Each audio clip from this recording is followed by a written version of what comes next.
Welcome everyone to Eurex in the Conversation, a series in which, along with my colleague Surbhi Singh, we interview leaders, innovators and disruptors who are influencing change in their industries and inspiring new ways of working.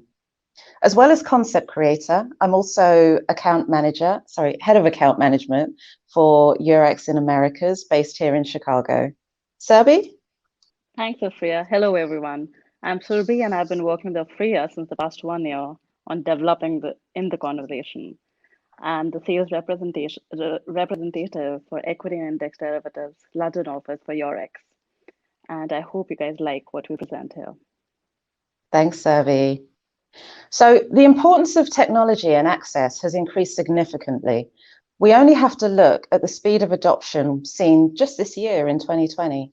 Whether it's our reliance on social media or our use of smart technologies in our homes, or even politically and socially, movements across the globe are calling for more accountability and transparency, and that comes with access to information. So we now see a dichotomy between everyone's desire for ease of use and convenience that comes with technology, but yet also a fear that are these technologies using our information and our data in our best interests?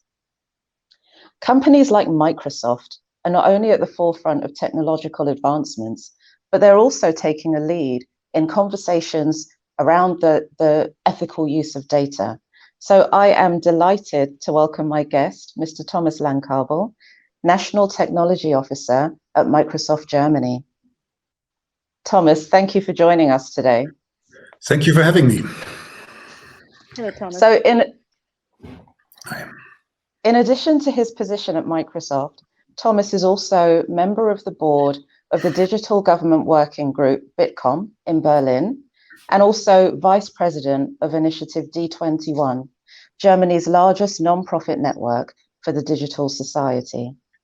So Thomas, before we get into the meat of the conversation today, it would be great if you could introduce yourself and tell the audience a little bit about yourself. Yes, thank you. Yes, Thomas Langkabel with Microsoft Germany for nearly 10 years now in the role of the National Technology Officer. What is that? I'm the one who's trying to explain technology trends beyond everyday's business, having discussions about societal impact of technology, and of course playing back the situations and the importance from the national market, at this time Germany, back to corporate, to have an approach which addresses the needs of the specific markets. Fantastic. That's very interesting. So, Thomas, to kick things off and maybe to set a framework, let's talk about the landscape and from a regulatory perspective. Mm-hmm. I think it's fair to say that in terms of driving innovation, primarily the US and China are taking the lead. However, from a regulatory standpoint, the EU has really set the yardstick in terms of expanding the rights of consumers and protecting their right to their own privacy of data. In the context of GDPR and the work that you're doing in Berlin, as well as within Microsoft, I'd be interested to hear your views on the regulatory landscape. And also a specific question would be, how does regulation keep up with innovation without slowing innovation down? Yes, that's a bunch of very interesting questions you are raising, of course. So let's start by an overall view on the landscape. And you're right; it's increasingly difficult for the regulators to cope with the technology cycles we now experience on different fronts. But we see that it's really important to have what I call, let's say, smart regulation in place, which gives some necessary boundaries for technology companies to address the demands of the society. For instance, if you come to the question, is regulation a hurdle, or does it slow innovation? Yes, maybe in a sense, yes, but I think innovation isn't a value in itself. So innovation is always only something when it lands in the society, when it really brings benefits for society. So innovation which is against societal expectations isn't really innovation at all. So I think what we need is a smart regulation system, which is of course faster than nowadays system. If you want to set on regulation, you need something like standards you can regulate against. And nowadays, let's say the normal time to implement a new standard, to reach a new standard, maybe 2 to 3 years, if you do it not on a national level, but on an international level in different boards. So this is quite some time, and you have some technology cycles in the meantime going on, and then you have to build a regulation around that standard. So yes, there has to be much, the process has to speed up, what in the end means that we have a more forward-looking discussions within the societies and the politics and the regulations. What are our expectations for innovation, and what are our agreements around borders and guidelines and principles we have to follow? So we saw in the past that you mentioned GDPR, and we see a lot of good existing standards dealing with security topics as well. We don't have really any standard at this time regarding artificial intelligence. Some aspects, of course, with the security and the privacy stuff, yes, but not for something like bias or data quality and all that stuff. I think we have to do a lot of work on that. And yes, the process has to speed up. But I'm optimistic that it will work out. Yeah. No, thanks. You mentioned some very interesting points there, and I think we see this in various industries. So the speed of innovation is difficult for regulation to keep up. But I generally feel as though there is a conversation within the industry, so the various players in the industry who understand that not only do we need to innovate, but we also need to make sure that we're doing it within some kind of framework that sets, let's say, policies around the extent and the degree of that innovation. So, yeah. I think it's also very interesting that from an EU perspective, if we compare it to the US, GDPR or even the rules around cookie policies, I believe that's EPR, they apply on an EU-wide level. So every EU citizen, regardless of where their data is being used, they have a level of ownership, or let's say protection over that data because of the EU framework. Whereas if we look at the US, for example, they're addressing things on a state-by-state level. So you have California, which is kind of like the blueprint that other US states are following. But, you then have citizens of the state of California, let's say, or residents of the state of California who have a higher level of protection than residents in another US state. So I think that the EU has the right approach, and there is, let's say, a broader level of protections because we are addressing it at an EU level rather than a country by country level.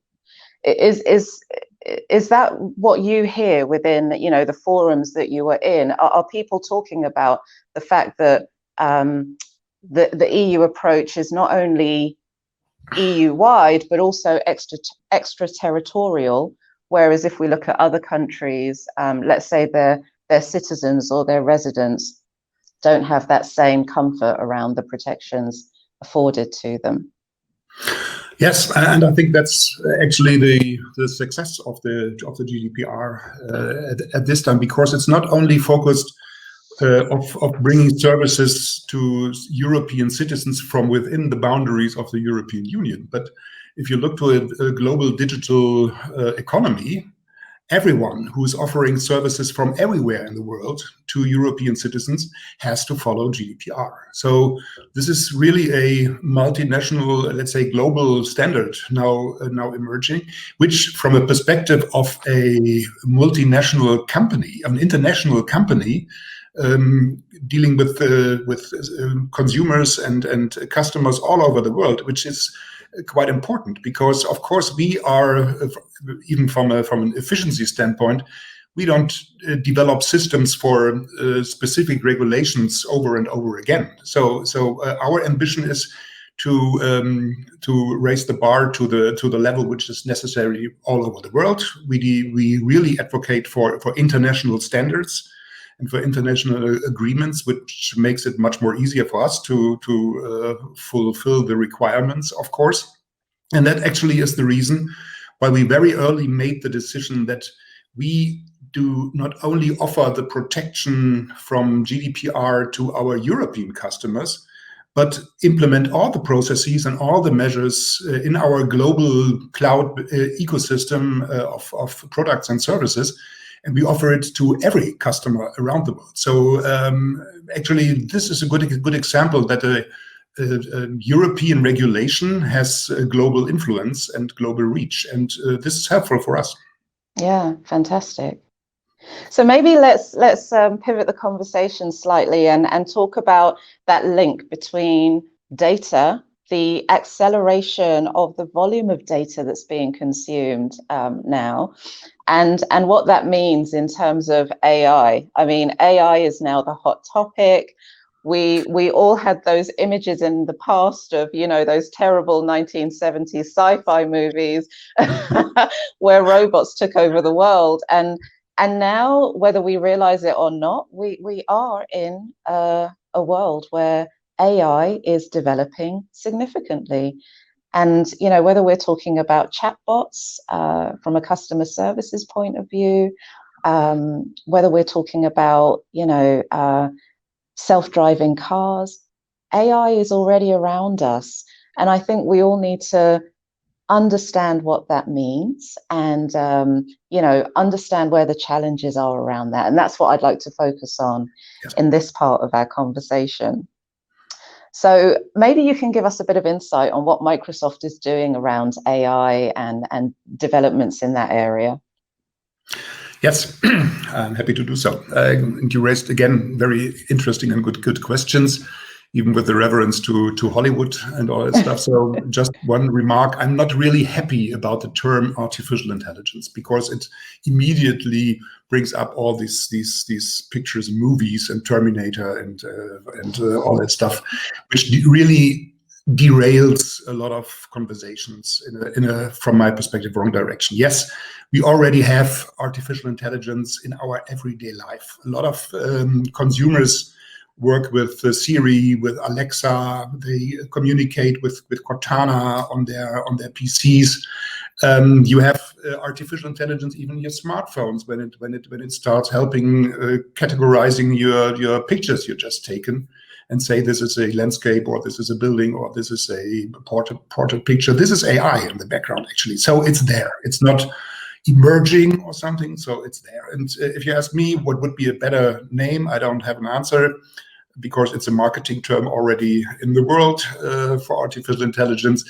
From my perspective, much more precise would be something like cognitive services or cognitive abilities with machine learning. But yes, this is a little bit complex for and artificial intelligence is more handy in that area. So what are we doing? Yes, actually we are working a lot with artificial intelligence in each and every product and every service we have. If you work with the newest products like Microsoft 365, for example, and the well-known applications like PowerPoint, Excel, Word, something everyone knows, of course, there's artificial intelligence in that as well. Just to give you some examples, if you have a Word document and you put an image in this document, and you want to make this document accessible, then you have some instruments that make an analysis of the image and give you some suggestions about metadata for the picture, so that screen readers for blind people can have more information about the documents you're setting. This is artificial intelligence in the background. Or you get, let's say, design suggestions from PowerPoint depending on the contents of your slides. Or you have a Teams call or Skype call or whatever, and you get closed captions, or you get real-time translation or transcription and all that stuff. So this is done the speech-to-text or text-to-speech stuff. So this is all artificial intelligence already in place and already in the products. Mm. So we started very early to think about our role in this and how do we cope with that and the responsibility that comes with that very early, because we are implementing it in our own products. We are offering, let's say, pre-trained services for cognitive services. So every customer can use it in their system as well. And we are responsible for the quality of these services as well. Then we are offering platforms for every customer to implement their own machine learning models and their own systems. So then the responsibility moves a little bit more to the partner or to the customer who's using these platform technologies from us. But nevertheless, they should rely on our guidance or our experience from our product developments. And so we are reaching out to our partners and customer ecosystem and give them advice how we would do it if we were using their platform.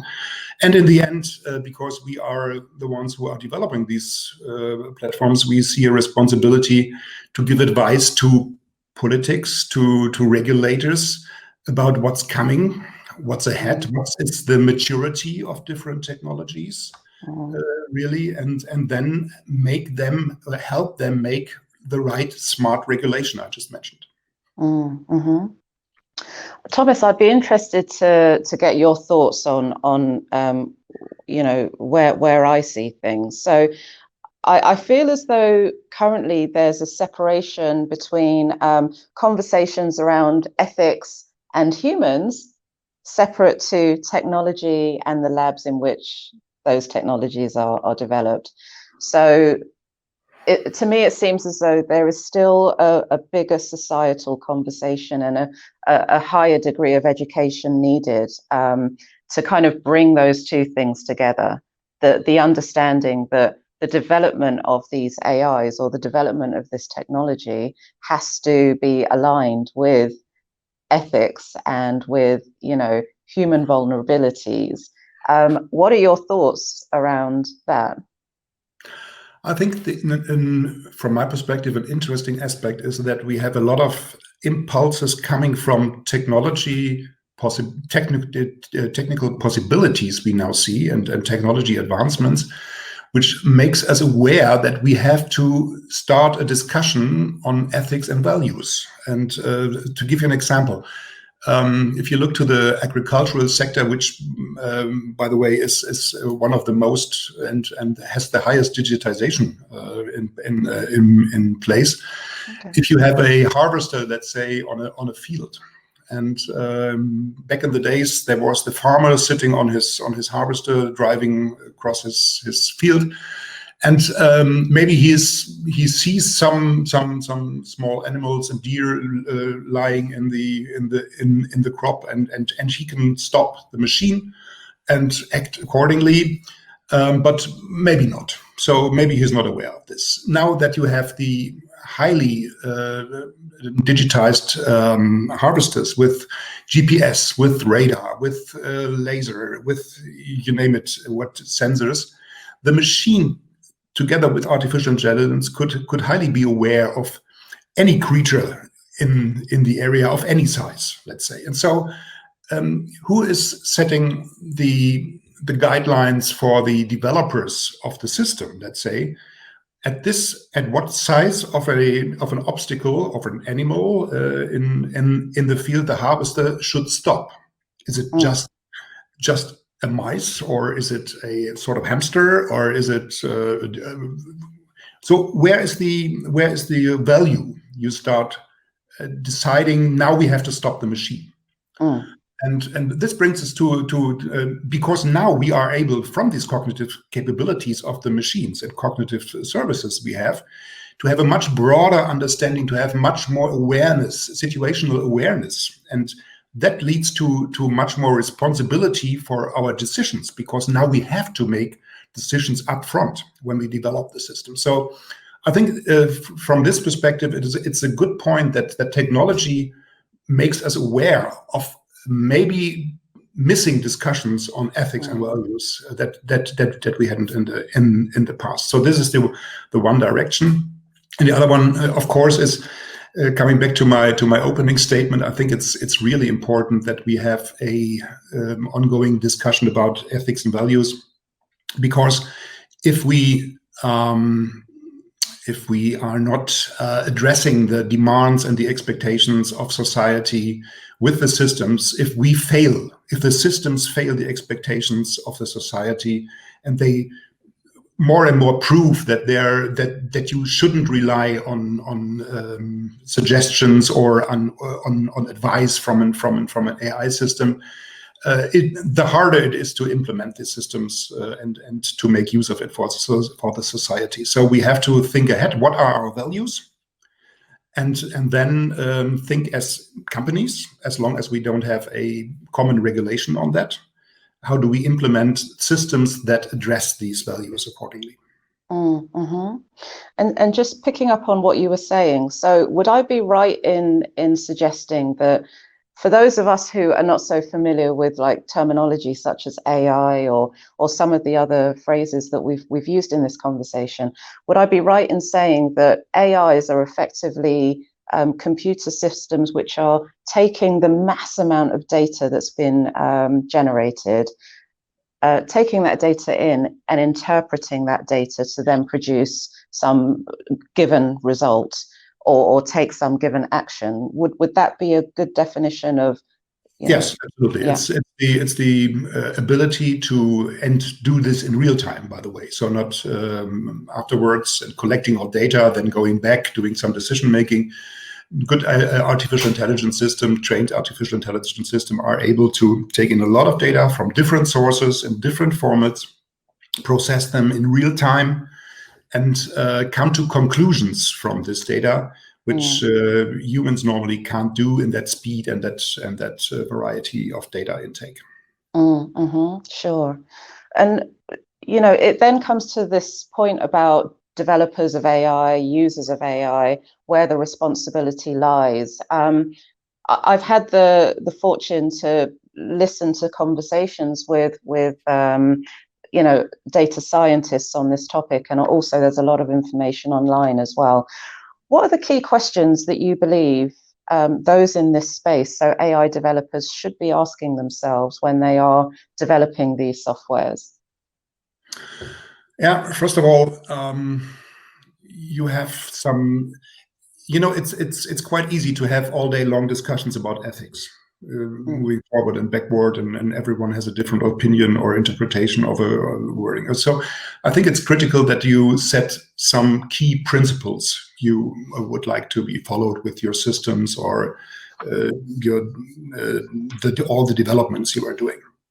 And we at Microsoft, we developed 6 principles coming from our research teams who are researching these topics for years. And these are not only, let's say, engineering or informatics or programmers or developer researchers, but there's socio-tech researchers, and they really do scientific work, research work on these topics. And they came up with 6 principles we are now consequently following through all the work. So just to give you a short glimpse, one is fairness, which has to be top of mind. Then it's reliability and safety. It's then privacy and security, of course.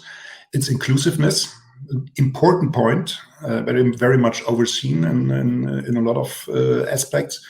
It's transparency and it's accountability. So these are the 6, let's say, artificial AI or artificial intelligence principles we gave us. And we then developed and promoted a life cycle. Microsoft loves life cycles, security life cycle, privacy life cycle, and all that stuff, and all the developments. And then you have to make these principles tangible, and you land them in your development projects. You have to give guidance to all the developers how to address these principles. You give them guidance how to define performance indicators, how you can measure that you reach a specific principle with the measures you are implementing in your program.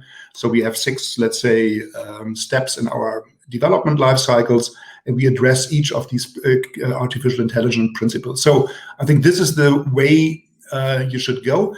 This is the ideas from Microsoft for our stuff. I mentioned the part for our products, for our pre-trained services, and so much, because there is no regulation on that in the market. There are no standards to follow. Of course, for security and privacy, there are some standards we are following, of course, but there's no real standard in place for how to implement fairness and how to implement transparency in this process. So we have to for the time being, to develop it for our own. And promote it, of course, as maybe best practice and give some experiences on that. But I think it's really, really critical that you give developers, system developers and architects, a very good set of tools and templates and ideas and checklists, how to work against these principles to meet the requirements. Yeah. And, as I said in my introduction, Microsoft really are at the forefront of not only innovation, but also these conversations around ethics and, the application of AI and technology in that direction. I think it's very interesting, and we are where we are in the sense that organizations are having to develop their own kind of framework, their own principles, and everyone is doing it in their own way. I know it will take time before we kind of have central standards, and regulation is helping in that regard. But things are moving so fast in the technological landscape that organizations are having to define these principles for themselves. At the end of the day, behind all of this are human beings, and we all come from different backgrounds. There is no kind of singular sense around what is ethical, what is right, and we all operate within our own biases based on our own experiences. How do you view the importance of diversity in the teams, which are making these decisions, setting these principles and practices? Because you could say that AI ultimately becomes a reflection of the society in which it is developed. There are humans behind it at the end of the day. So what are your thoughts around, the need for diversity, the need for inclusivity, to limit to the best extent we can the biases that could be created within these AIs? Yes, you nearly gave the answer yourself, because I think diversity, as you described it here, is absolutely essential and is key for every work in this area of artificial intelligence at this time. If you don't look to this topic of diversity right from the start, you shouldn't even start thinking about building systems on artificial intelligence. We have a lot of bad experiences from the past, from different countries where this wasn't the case, and of course we have typical examples in data quality and measurements. Let's take face recognition for an example, and I think everyone is very, very aware that it works quite nice if you are a white male. It works much worse if you are a black woman. And so this really shows that you must have this awareness of diversity and of possible bias in the data right from the beginning. And that means, for example, that one of these requirements we set for our teams, our development teams, is that we intentionally set up specific diverse development teams for specific projects to address all the areas, that we have checklists, that we have KPIs really addressing the quality of data, looking to the results of a system before you use it, and have a quality assurance on the whole scope of the system, starting with the input data, looking to the algorithms and the system modeling that you have, and looking to the results, and making very, very intense analysis on this topic of, do you really address all the people fairly, and is there any bias in the data? And I think this is really an absolute essential point when you talk about artificial intelligence. Again, you would fail the society if you don't do that, and the system will fail, and you will have a really hard pushback from consumers, from market, from media, and all that stuff if you run in these problems. Yeah, exactly. I mean, if we look only just at the past few months, what occurred here in the US with the incident of George Floyd's murder, there is now a real increase in the whole politicization of information, of bias. There's a desire for accountability. There's a desire for transparency in decision-making processes at a political level. Do you fear that we run the risk of weaponizing AI? So, not doing enough to address the biases. And as you gave the example of, facial recognition, do we run the risk of creating a situation where those who are using the AIs, so let's say law enforcement, are using it as a weapon against the society in which they operate? How do you think that we can protect against these things? Yes, of course, I see that risk, and it's not only about weaponizing from a let's say military or law enforcement perspective, but also using it for criminal intent, let's say. And there's a lot of examples on that, and a lot of coming on the horizon we have to really be aware of. So that's the reason actually why we are from Microsoft, we are asking, especially we as a development provider of technology, asking for regulation, especially on the topic of face recognition, for instance, because we see this is a high-risk technology which is likely to be misused for unintentional purposes like criminal intent, or maybe some impacts on human rights and freedom of assembly and surveillance issues and all that stuff. So I think this is a good example where we should think this technology has the potential to be misused, and intentionally or not intentionally misused. And so we should look to that first, and that's part of when we look to regulation. And that doesn't mean it should be banned or something, but we should give guidelines how to assure data quality, for instance, and how to, let's say, make the developers and the providers of these technologies responsible, that they have to clearly describe the limits of technology. It's the fault rates, for instance, in these areas, and give some guidelines for areas we should use this technology, and maybe we should not use this technology. So this is quite a good example. If you look down the road, I think that we are heading into some other interesting aspects like speech synthesis, again, video and manipulation and all that stuff, all already also driven possibly by AI, which can lead to deep fakes. We already seen, maybe a lot of you have seen this deep fake with President Obama, yes. and really interesting stuff. This is voice synthesization, and this is video synthesization, and I think this is again the next, let's say, technology which is we have to look at very carefully in this area. Yeah, exactly.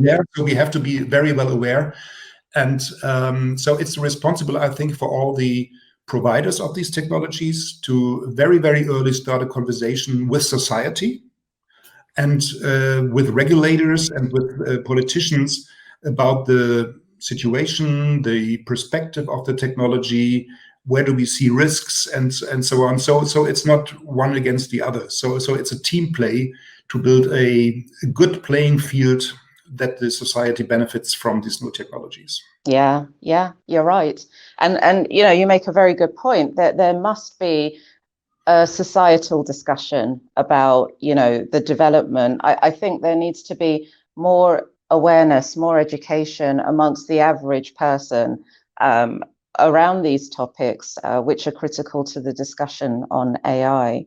One thing that comes to mind is the fact that our legal system historically has been based on a sense of accountability. So someone must be responsible for an action taken. And if we look at let's say the development of AI, the point we're getting to where a machine can ultimately take decisions itself, it will be very interesting to see where does that accountability lie in the end.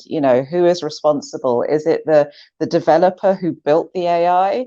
Is it the user using the system, or is it now this robot, this AI who has taken a decision and there's a lack of explainability as to how that AI took the decision. So I think linking back to all the points that you made in your last answer, we really have to take this societal conversation much further forward and broaden the scope of people who are part of that conversation to address these points. Yes, and maybe start earlier with the conversation, not ex post. So here's the technology, now it's running, and now this is an emerging technology, and this is the perspective, and we do that. So I'll give you an example. You already mentioned I'm vice president of the initiative D21, who's dealing with exactly these aspects. So what does digitization mean to society? And I think a good point for me is that we have a more and more competent civil society organizations. For instance, we have in Germany, for every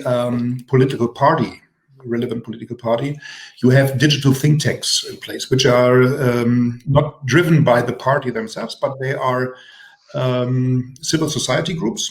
You have the D64, the CNETs, or the Load.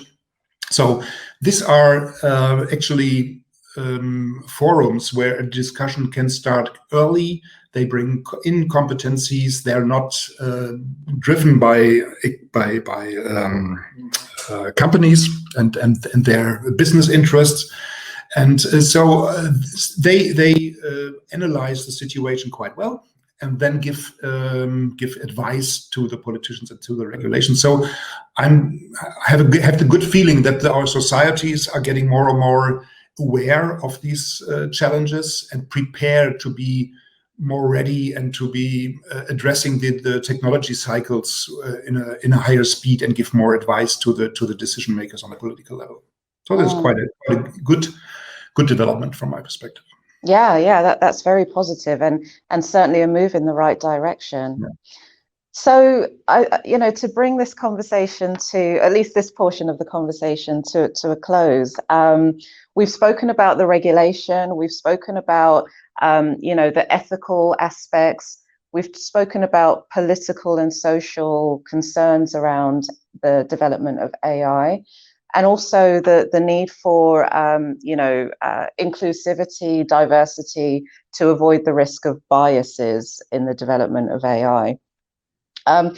My final question to you would be, what do you believe is the next critical question that the industry may not already be talking about, but is on your mind or on the minds of the people at Microsoft? Well, I think there are two things on my mind at this time.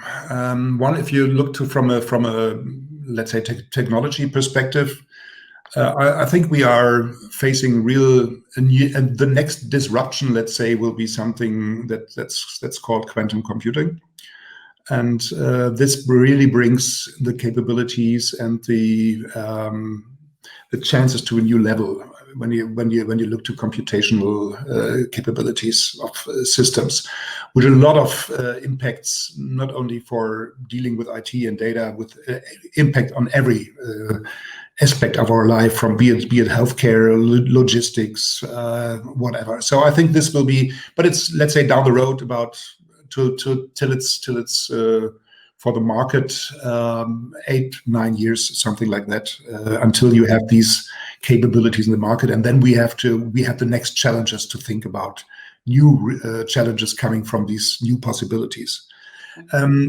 Looking a little bit closer to our situation, I think from my perspective, it's the topic of resilience. You have to answer, because we are, of course, working in a highly networked and complex world. That's, yes, everybody knows that, but it's more and more driven and dependent on digital technologies. And so we see the COVID crisis at this time, but we see some environmental crises coming, and droughts and floods and weather problems as well. So I think we have to look really with a really emphasis on the topic of resilience of these infrastructures and critical infrastructures that are more and more dependent on digital technology, and how we make these structures resilient for the future, and not to be over dependent on functional digital structures only. Okay. Yeah, that's interesting, in terms of the direction that the conversation needs to go in. And it's also great to hear that, you're thinking, and your firm, I believe, are thinking so many years down the road in terms of what you need to be preparing for and what you're building towards. Yeah. Well, Thomas, I have to say, this was a great conversation. It was designed for an audience who are not, let's say, right in the middle of these conversations, so still trying to grasp their own understanding of what data means, what the development of AI means for them as individuals in their day-to-day. So I'm really grateful, and thank you for the time you've taken to give us this insight. Thank you. Thank you. And now I'm going to bring Serbi back into the conversation, because I believe we have a couple of audience questions for you. Absolutely. First of all, thank you so much, Thomas, and thank you so much, Afria, for such an honest and insightful conversation. I particularly got to learn a lot about these things, a lot of the topics from regulatory environment to diversification, and things which sometimes trouble your mind because we're living in such an interdependent world. And it gave me great confidence to know that, Thomas, you mentioned that as a society, we're becoming more and more aware. So rounding up to that, we have a couple of questions from the audience, because I feel like they've been following it all along. So one of the questions, and this comes from the fact where in a world where we are more and more dependent on technology, how can I, as an individual, choose not to be a part of it? Because when we talk about freedom to develop and innovate, we also want to talk about the same freedom means that I choose not to be a part of it. So I'm not probably vulnerable to the technology or misuse. So I think it's quite an interesting question. What do you think about it? Yes, it is. So I have to actually think about it, because I think one should have to reduce it on different segments to be dependent, or decide to be independent or dependent. If it comes, let's say, to digital technology in the space of healthcare, for instance, everyone should be happy to have these possibilities in the background of the healthcare system, developing new drugs or something like that, so that you can benefit from that. So maybe there is an indirect impact of digitization to everyone's life, actually on the planet. If we talk to feeding and nutrition and all that stuff all around the globe, I think everyone in the end is happy that there is some digitization going on in the background, which makes humans more capable of dealing with the world, actually. And on the other hand, the point is good. If you look into the situation, maybe the question comes from someone who's very hard working in the home office, moving from video call to video call, and feels some everyday digitization pressure on that. Yes, I think we should be aware that we implement some analog relief, let's say, and digital breaks for everyone in our life, and no one should be discriminated of not aggressively using digital technologies. Actually, this is, of course, something it's hard to answer from a company perspective, which is developing all these nice gadgets and stuffs and services and features. But of course, it's a good question to drive societal conversations on that as well. So how do we force everyone to be digital savvy, or do we have some sort of spaces reserved for people who want to live a more non-digital work style? So this is a thing we should start a discussion about. Yeah, and I think we're already discussing that. Yeah. Yeah, no, thank you so much. I think it was such a balanced point of view. And from my perspective, it's the balance that is required within technology and life brings about it. And we definitely need to start the conversation. So this is by Tobias Rank from Eurex FX. And thank you for the question. Another question, which I personally am really interested in, is according to you, which is one of the best applications of AI? You mentioned that how I did not know this, that agriculture has the maximum integration with respect to artificial intelligence. So, what according to you is one of the best applications? Oh, that's really hard to decide which is most important, because everyone has different interests and has a different focus. I think really interesting is the healthcare, the artificial and healthcare work. From my perspective, really interesting are the discussions of artificial intelligence used to help people with disabilities to be part of societal life. For instance, if you can compensate for a blind person, helping them understand their environment better and interacting with their environment better, this is a huge example for benefits for them as well. But on the other hand, it's traffic management and it's environmental and sustainability questions and so on. So it's really hard to figure out one aspect which is the most relevant, actually. So everyone has different focus points and sees some different important. What I can say is, be assured that there will be really no area of societal life, of the economy, which will not be touched by artificial intelligence down the road. This is why such conversations about regulations, about ethics, about values, about responsibility are so necessary from my perspective at this point in time. Fantastic. Thank you so much, Thomas. And with that, I think we are almost at the end of the segment. However, I do have to make a remark. When you really did burst a myth for me, I always thought that I'm more creative than I today realized I was, because PowerPoint, all those nice fancy designs, I thought it was my idea, but it turns out it wasn't. So thank you for such a wonderful knowledge conversation, and it gives me great pleasure to understand and know that Microsoft is working towards a fairer representation. And for me, it's not only about Microsoft, it's the bigger firms, the important and strong firms who are working towards making it a better world. Freya.